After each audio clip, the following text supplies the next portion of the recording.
to get the votes of people.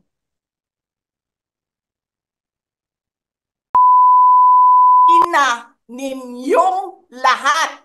Martin Romualdez, Lisa Marcos, Bongbong Marcos.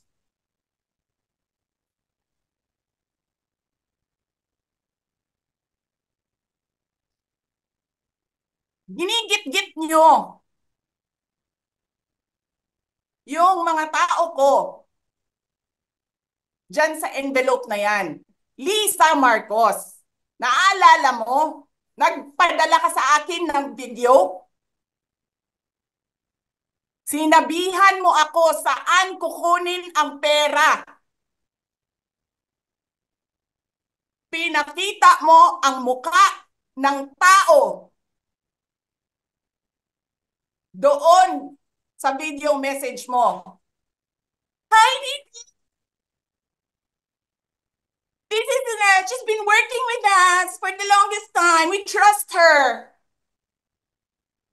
You sent me written instructions about money.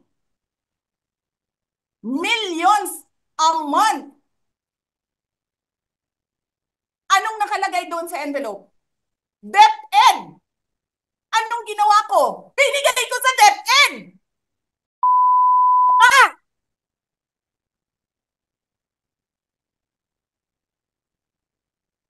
Wala ka ngang posisyon sa gobyerno, namimigay ka ng pera ng gobyerno eh.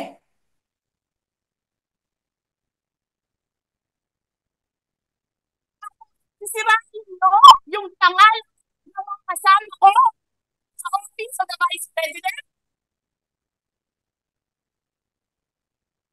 Sasabihin nyo sa mga tao, nakaw yan, confidential funds yan. Niwala nga kayong isang proof na confidential funds yan. Naniwala lang kayo sa isang babae na ang pangalan ay Gloria Mercado na nagsabi confidential funds yan, na hindi nyo nga nilabas na wala pang confidential funds, meron ng white envelope.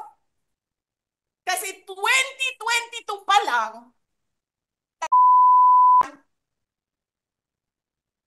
may utos na ng pera sa DepEd.